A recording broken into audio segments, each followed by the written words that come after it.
चालबाज बहू। लुधियाना की रीटा की जिंदगी बड़े ही मजे से गुजर रही थी। आस पड़ोस से लेकर नाती रिश्तेदार सभी रीटा को बड़ा मानती थे। वो सबकी पसंद नापसंद का ख्याल रखती।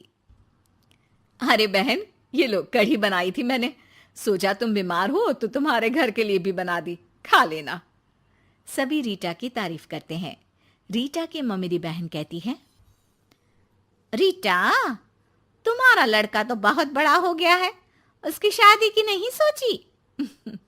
सोच तो रही हूं, लेकिन ऐसे लड़के से कौन शादी करेगा जो कमाता धमाता ही नहीं है। ये तो है। तू उसे समझाकर किसी काम पर क्यों नहीं लगाती? अरे क्या करूं बहन, समझाती तो बहुत हूं लेकिन समझता ही नहीं। किसी तरह कहीं काम पर लगा भी दो तो 2-4 दिनों में ही काम छोड़कर वापस आ जाता है। कहता है खुद का काम करना है। अगले दिन रीटा का बेटा मयंक कहता है, माँ, ये नेहा है, मैं इससे प्यार करता हूँ और इसी से शादी करूंगा। अब लेकिन नेहा बेटा, ये तो काम ही नहीं करता, तुम खाओगी क्या? माँ जी, आप जो खाएंगी वही मैं भी खा लूंगी, लेकिन शादी तो मयंक से ही करूंगी। रीटा नेहा और मयंक की शादी करवा देती है। हे जी, देखिए तो, ये हमारा भाग्य है कि शहर की इतनी प्यारी पढ़ी लिखी लड़की हमारी बहू बनी।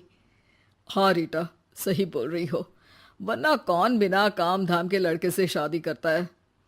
नेहा सारा दिन घर में रहती और सास को देख देख कर जलती कुड़ती रहती। अरे नेहा, तू तो बहुत लक्की है जो इतनी अच्छी सास मिली, माँ की तरह तेरा ख्याल रखती है। नेहा बिना मन के हंसकर निकल जाती है। आए दिन नेहा को उसकी सास की तारीफ सुनने को मिलती। मयंक, तुम्हारी मम्मी बहुत चालाक है, सबको सम्मोहित करके रखी हुई है। कोई मुझसे पूछे कितनी झूठी औरत है तुम्हारी माँ। अच्छा, कैसी, क्या झूठ बोल रही थी? अरे जिसे देखो वो कहता है तुम किस्मत वाली हो कि अच्छी सास मिली। क्या तुम लोग किस्मत वाले नहीं हो जो मैं मिली तुम लोगों को? अरे लेकिन यार, तुम्हें तो कोई जानता नहीं ना। तुम्हें तो लोगों को समझाना पड़ेगा कि तुम भी उतनी ही अच्छी हो जितनी की माँ है। उतनी? ना जी ना, मैं तो उनसे कहीं ज्यादा समझदार और गुणी हूँ। नेहा अपनी माँ को फोन कर सारी बात बताती है। अरे देख, तुझे सबके सामने अपनी सास को गलत साबित करना होगा। अगले दिन नेहा हाथ में टूथपेस्ट लगाकर घर के बाहर खड़ी होती है कि पड़ोसन उससे पूछती है, अरे नेहा बेटा, क्या हो गया? ताई, क्या बोलूं मैं? मेरी सास से मत कहना ताई जी, मेरी सास ने गुस्से से जला दिया। मैं नहीं मानती, रीटा तो बड़ी ही भली औरत है। मेरा पति कोई काम नहीं करता ना, सारा सारा दिन ताने देती रहती है, कहती है तुझे खाना तभी दूंगी जब घर का सारा काम करेगी। पड़ोसन को नेहा पर तरस आ जाता है। वो सब जगह नेहा की कही बात फैला देती है। एक पड़ोसन दूसरी से कहती है, रीटा तो बड़ी ही खराब औरत निकली। हाँ हाँ, देखो तो कैसे बहू पर जुल्म करती है। नेहा के घर रीटा की भाभी आती है। अरे मामी जी नमस्ते, कैसी हैं आप? मैं तो ठीक हूँ बेटा। कहाँ है रीटा? घर में नहीं है क्या? उसे तो मैंने कहा था कि मैं आ रही हूँ। अब क्या बताऊँ मामी जी, मुझे तो डॉक्टर के पास जाना था, लेकिन फिर भी मैं रुकी कि आपको घर आना है। मम्मी जी को तो कोई फिक्र ही नहीं है। तभी तो देखिए ना कि पता था आप आने वाली है, फिर भी चली गई घूमने।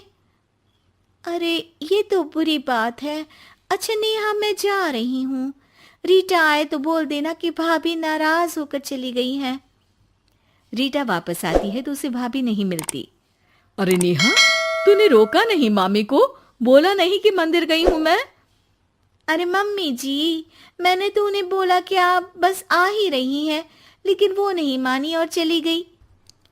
मामी भी सभी रिश्तेदारों में रीटा की बुराई फैला देती है। अब जो रीटा सबकी लाडली हुआ करती थी, वो सबकी आंख में खटकने लगी।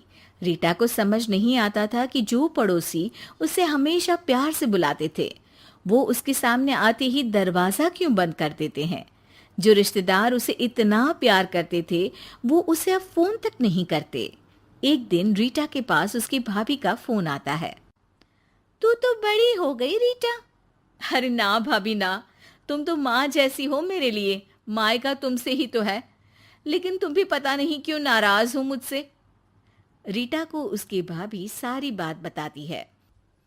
रीटा उसे समझाती है कि कैसे वो नेहा बहू को बताकर वहां से गई थी। दोनों के बीच गिला शिकवा खत्म हो जाता है। रीटा समझ जाती है कि नेहा ने ही उसकी बुराई पड़ोसियों से भी की होगी। रीटा सबके घर जाकर बात करती है, जहां उसे पता चलता है कि नेहा ने ढेर सारी झूठी बातें कर रखी है। रीटा सोच लेती है कि वो नेहा को सबक सिखाकर ही रहेगी। नेहा, तेरे ससुर जी रिटायर हो रहे हैं, तो अब तू और मयंक कहीं और घर देख लो। अरे कैसी बातें कर रही हैं सासू माँ, ये तो कोई काम नहीं करते, हम कहाँ जाएंगे। तभी वो पड़ोसन आ जाती है। अरे नेहा, अच्छा ही तो है, तेरी ऐसी सास से छुटकारा मिल रहा है जो तुझे बात बात पर जला देती थी ना। घर जरा जल्दी खाली कर देना नेहा, मयंक से भी बोल देना। नेहा को समझ आ जाता है कि सास को सब पता चल गया है। वो उसकी पैर पकड़ लेती है। सासू माँ, मुझे माफ कर दीजिए, मैं आगे से ऐसा कभी नहीं करूंगी।